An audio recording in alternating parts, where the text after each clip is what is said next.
for May 12th, 2020 to order. Could I ask the clerk to take the roll, please? Yes.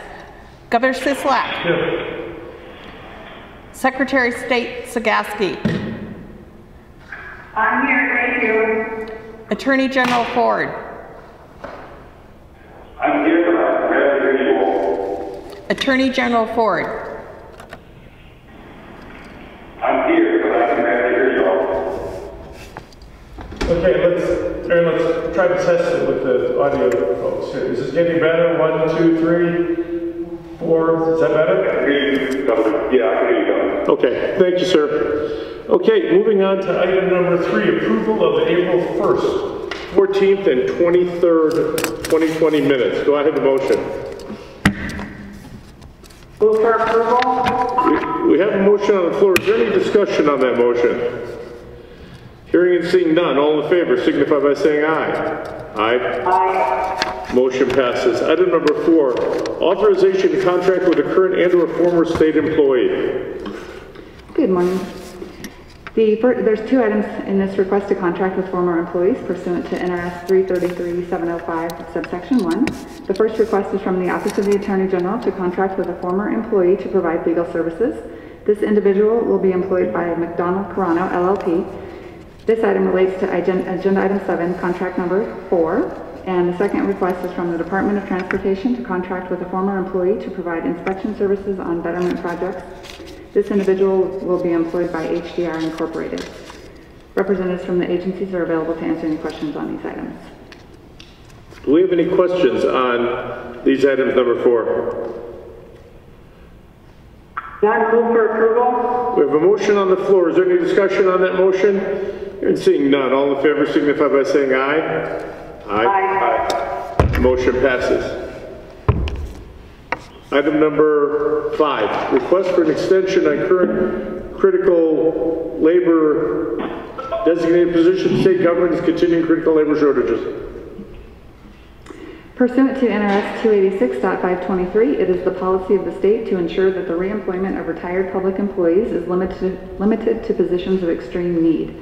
An employer who desires to employ a retired public employee to fill a position for which there is a critical labor shortage must make the determination of reemployment based upon the appropriate necessary delivery of services to the public in an open meeting. The Board of Examiners has the authority to designate positions in state government for which there are critical labor shortages.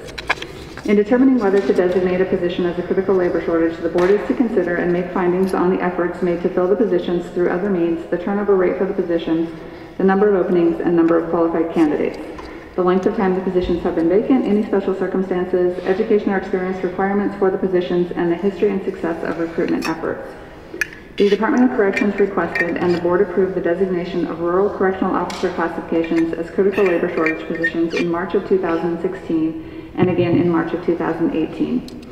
This item includes a request to continue this rural correctional officer position designation through May 2022.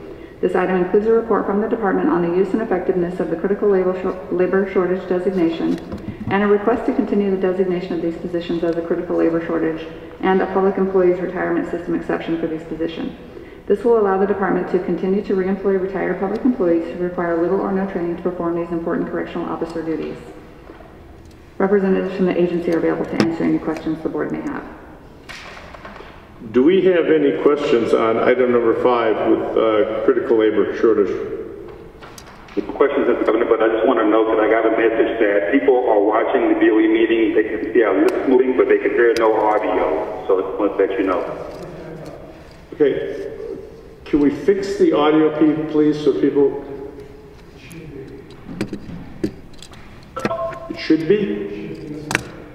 Okay, I've been told that it's been fixed. General Ford, thank you. Do we have a motion and or on number 5? Approval. We have a motion on the floor. Any discussion? Hearing and seeing none. All in favor signify by saying aye.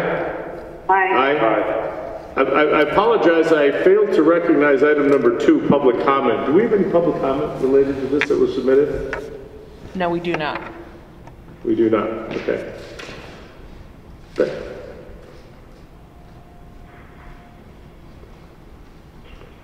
Are we going to get public comment or we? Okay. Then let's move to number 6, please.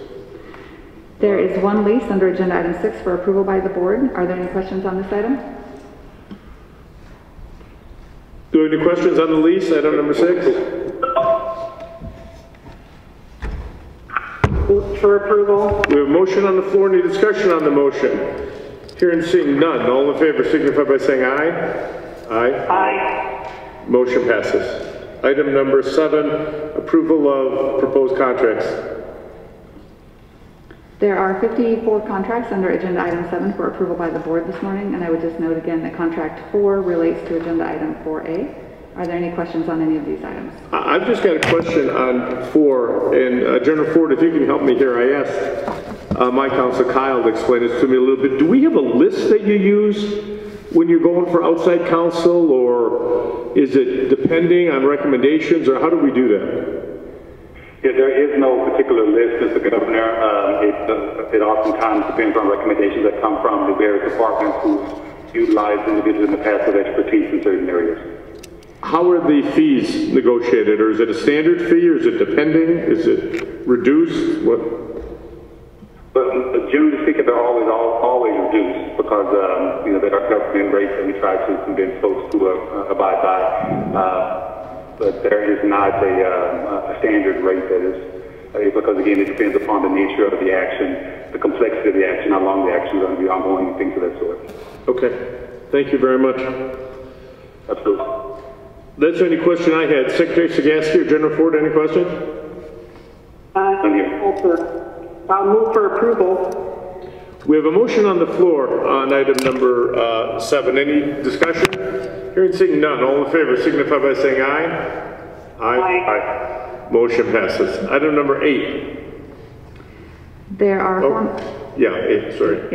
There are 4 master service agreements under agenda item 8 for approval by the board. Are there any questions on these items? I think we have every fuel vendor in the state of Nevada has been approved for this at one time or another, huh? You think so? Yeah. Okay. Did we have a motion on item number 8?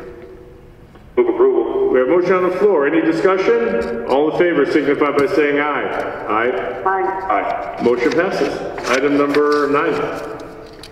There are 33 contracts under the $50,000 threshold that were approved by the clerk between March 24th, 2020 and April 20th of 2020.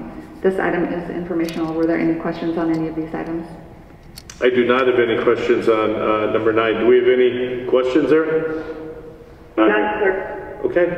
That's it. Governor, if I could, this would be a great place to just thank your staff again for helping my staff and I with questions that we had. They were very, very helpful again, and I just want to make sure that they get credit for working with us, the other agencies, to answer our questions. Thank you. I agree, and I appreciate you acknowledging that, and I think we all feel the same way, that they go above and beyond, get us the information. If you have a question, they always get back to us very promptly, which minimizes the questioning at these meetings and helps them to run a lot smoother. So for that, thank you, everybody. Okay, that was information, right? Now we're at number 10? Yep. Okay. Information, item, and reports. There are 3 informational reports under this agenda item. The first is an informational report regarding lands or interest in lands transferred, sold, exchanged, or leased under the Tahoe Basin Act program, as well as a quarterly report on the status of real property or interests in real property transferred under the Lake Tahoe Mitigation Program, which are required pursuant to NRS 321.5954 and Chapter 355 Statutes of Nevada, 1993, respectively. This report is for the quarter ending March 31st, 2020. There were no acquisitions of land during this period, and there were 2 transactions under the Lake Tahoe Mitigation Program, resulting in 733 square feet of restored land coverage and an increase of $27,670 for the Nevada Land Bank. Are there any questions on this item? None. Any questions on this item? None here. Thank you. Okay. The second item is a report on expenditures from the Board of Examiners Emergency Account. The Department of Health and Human Services had an HVAC unit that failed in January 2020 at the Adolescent Treatment Center, which caused the occupants to be temporarily displaced. The estimated cost of replacement was $250,000, of which the Division of Public and Behavioral Health funded $62,661, with the balance coming from the emergency account. This will leave a balance in the account of approximately $115,000. Are there any questions on this item? No questions. Anybody? I'm here. No. Okay, the final item is a report from the Department of Motor Vehicles on the voluntary contributions collected by a county pursuant to NRS 482.480, also known as the Complete Streets Program, for the period October 1, 2019 through December 31, 2019.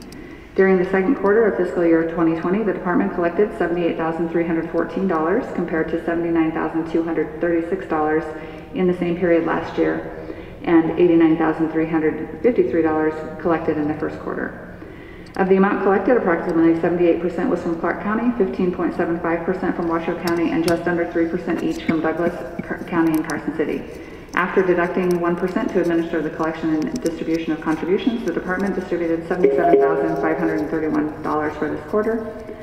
Approximately 11.8% of those registering a vehicle during the quarter contributed to the Complete Streets Program, ranging from 9.4% in Douglas County to 14.77% in Clark County. Are there any questions on this item? I do not have any. Do you have any questions on the Complete Streets Program, Secretary or General Ford? I do not. Aaron? General Ford? None here, I'm sorry. Okay, thank you, no problem. That completes our action items and reports. This is the second time set aside for public comment. Anyone wishing to address the board on any item, please identify yourself and comments will be limited to 3 minutes. Do we have anybody? Seeing none, do we have a motion to adjourn? So moved. We have a motion on the floor. Any discussion? All in favor signify by saying aye. Aye. Aye. Aye. Motion passes. We are adjourned. We'll see you all soon. Thanks. Thank you.